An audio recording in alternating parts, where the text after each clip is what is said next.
큰 프로그램을 작성할 때는 많은 변수를 선언하고 사용하게 됩니다. 이때 어떤 변수가 어떤 자료형이어야 하는지, 그러니까 인티저여야 하는지, 더블이어야 하는지, 플로트여야 하는지 등등을 매번 프로그래머가 수동으로 결정을 한다면 아무래도 프로그래밍 효율이 떨어지겠죠. 자, 오토 키워드는 자료형 추론을 통해서 이러한 불편을 해결해 줍니다. 지금부터 오토 키워드에 대해서 알아보겠습니다. 자, 코드 보면서 설명을 하겠습니다. 자, 인티저 a는 1, 2, 3 이렇게 변수를 선언하고 초기화하는 게 우리가 일반적으로 코딩하는 방식이죠. 자, 이때 사실은 한 줄에 중복된 정보가 있어요. 그 중복된 정보가 뭐냐? 1, 2, 3은 정수잖아요. 그렇죠? 그러니까 이 자료형이 정수가 될 거라는 것은 A의 데이터 타입이 인티저가 될 거라는 것은 뭐 뻔한 일입니다. 그래서 이것을 오토로 교체를 해줄 수가 있어요. 자, A에 마우스를 갖다 대면 인티저 A 자동으로 결정이 되는 것을 확인할 수가 있습니다. 이렇게 자료형을 상황에 따라서 자기가 스스로 결정하게 만드는 것을 형 추론이라고 부릅니다. 그리고 오토 키워드를 사용합니다. 굉장히 편하겠죠? 자, 이때 이 변수를 결정하는 요소가 여기 초기화될 때 들어가게 돼 있죠. 그래서 초기화를 하지 않으면 오토를 사용할 수가 없습니다. 어떻게 보면 아주 당연한 얘기죠. 자, 이걸 지워버리고요. 오토 더블도 해볼게요. D 123.0 이렇게 하면은 더블이 되겠죠. 그 다음에 오토 C는 1 더하기 2 이렇게도 할 수 있겠죠. 이때는 C가 정수 더하기 정수니까 정수가 나오겠죠. 만약에 2를 2.0 즉 더블로 하게 되면은 어떻게 될까요? 정수 더하기 실수는 실수 결과가 나오게 됩니다. 그래서 얘도 실수가 나왔죠. 더블 타입으로 결정이 됐습니다. 이렇게 형 변환이 자동으로 되는 경우 혹은 강의 앞부분에 별도로 말씀드린 이제 직접적으로 형 변환을 할 경우에 대해서는 다른 강의에서 다시 설명을 드리겠습니다. 이 자동 형 추론을 사용할 때는 아무래도 계산 결과가 어떤 형으로 나올지 프로그래머가 정확히 알고 있는 게 좋겠죠. 자, 그래서 그 부분에 대해서는 좀 편리하다는 장점 동시에 이제 그런 주의를 해줘야 된다라는 뭐 어떻게 보면 단점이라고도 볼 수 있는 양면이 있다라는 것도 기억을 해두시면 좋을 것 같습니다. 자, 또 재밌는 게 함수의 리턴 값에 대해서도 오토를 쓸 수가 있어요. 자, 일단은 인티저 값을 리턴해주는 add 인티저 x, 인티저 y 이렇게 이런 함수가 있다고 생각을 해봅시다. return x 플러스 y 자, 이런 게 있어요. 그러면은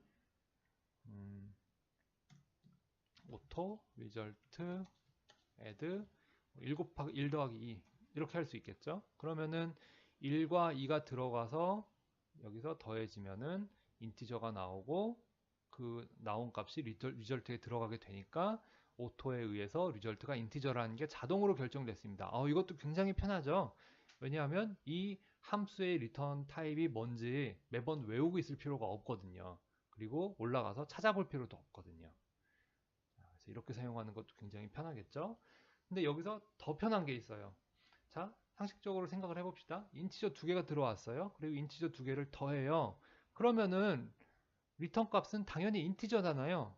그러니까 굳이 인티저라고 내가 프로그래머가 적어줄 필요가 사실은 없어요. 얼마든지 컴파일러가 추론을 할 수 있습니다. 그래서 여기서도 오토라고 쳐줄 수가 있게 됩니다. 굉장히 편하죠?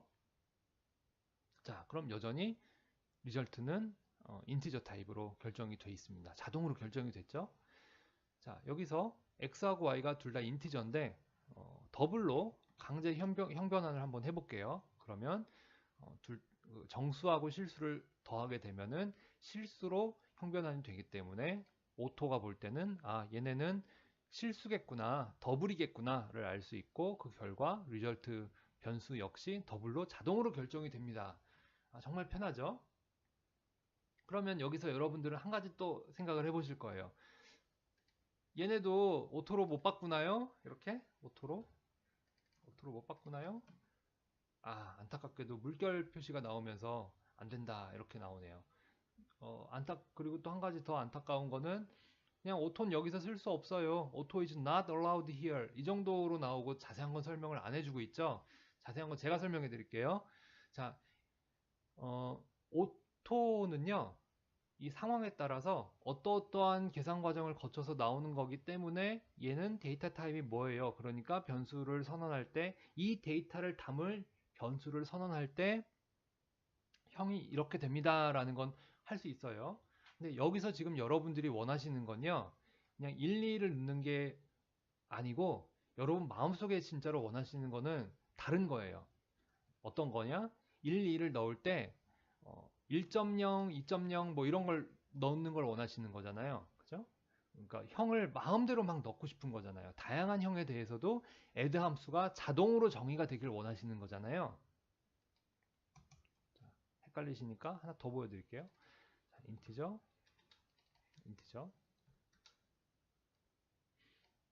자, 그 다음에 다시 오토하고 add 더블 x return x 플러스 y. 자, 여기 오타가 하나 났네요. y. 그러니까 입력 파라미터에 오토를 넣고 싶다라는 얘기는 그 오토를 자동으로 추론해달라 이 얘기가 아니고요. 다양한 경우에 대해서 add 함수가 자동으로 만들어졌으면 좋겠다라는 의미예요. 그래서 의도가 다릅니다. 오토는 못 써요. 그럼 여러분 실망하실 수 있죠. 오토 못 쓰나? 그럼 나 이거 다 하나하나 손으로 만들어야 되나? 그렇지 않아요. 오토 대신에 템플릿이라는 걸 사용하게 됩니다. 템플릿 제가 타이핑 한번 해놓을게요. 템플릿. 그리고 템플릿은 강의 굉장히 후반부에 사용이 됩니다. 아주 편리한 도구 중에 하나예요. 오토보다 더 편리하게 만들어줘요. 단점은 조금 쓰기가 어려울 수 있습니다. 하지만 여러분들은 이제 이 강의 쭉쭉 따라가시다 보면은 뒤에 결국은 다 해내실 거라고 생각을 합니다. 자, 그래서 오토를 여기 파라미터 타입에는 쓸 수가 없다라는 얘기는 말씀을 드렸어요. 그리고 그 외에 더 많이 사용될 수 있거든요. 더 다양하게 사용될 수가 있는데 그것들은 이제 각각 용법들이 나올 때마다 제가 별도로 추가해서 설명을 드리겠습니다. 한 가지 예가 어떤 게 있냐? 그 C++에서는 리턴 타입이 리턴 밸류가 이제 리턴 값이 하나밖에 안 된다 뭐 이렇게 생각하시는 분들이 많거든요. 근데 C++ 17 들어와서 아까 말씀드린 템플릿과 섞어 쓰면은 여러 개의 리턴 값을 동시에 반환 하는 방법이 많이 쉬워졌어요. 그래서 그거는 별도의 강의로 제가 다시 또 녹화해 놨으니까 혹시 미리 좀 보시고 싶으신 분들은 강의 찾아서 보시면은 재밌습니다. 오토의 용법이 한 가지가 더 있는데요. 이제 함수 이렇게 선언을 할 때 트레일링이라고 불러요. 자취를 남긴다, 꼬리를 남긴다 이런 뉘앙스인데 이렇게 해서 이렇게 적을 수도 있습니다. 사실은 오토 자리에 인티저를 넣어버리면 되는 거죠.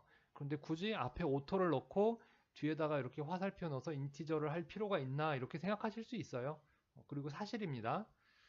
근데 이렇게 하는 게 좋은 이유가 뭐 몇 가지가 있는데 첫 번째가 코드를 나중에 정리할 때 보기가 좀 좋다라는 측면이 있어요. 왜냐하면은 이렇게 두 개를 해볼게요. 이렇게 해놓고 이제 더블이 리턴되는 경우가 하나가 있다라고 볼게요. 그러면은 지금 이제 에러 나는 거는 제가 구현을 안 했기 때문에 그러니까 잠깐 무시를 해주시고요. 인티저 그 다음에 이거 잠깐 카피 앤 페이스트하고 더블. 자, 이렇게 해놓으면요. 줄맞춤을 하고 싶으면은 이렇게 해야 되거든요. 탭 누르면 이렇게 붙습니다. 이거보다는 이게 좀 더 보기 좀 편하다는 측면이 한 가지가 있고요.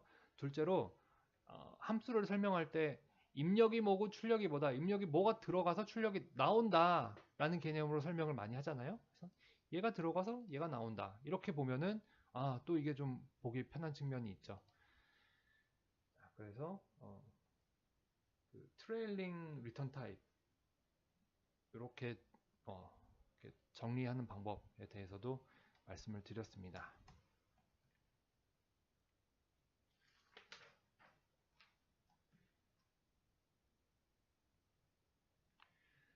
자, 그래서 여기까지 오토 키워드에서 오토 키워드에 대해서 설명을 드렸고요. 그 다음에 키워드 추론, 타입 추론, 자료형 자동 추론에 대해서도 말씀을 드렸습니다. 프로그래머를 도와주는 여러 가지 기능들이 많이 추가가 되고 있죠. 나중에 템플릿 배우시면은 더 편하게 프로그래밍을 하실 수가 있습니다. 자, 여기까지 하겠습니다. 감사합니다.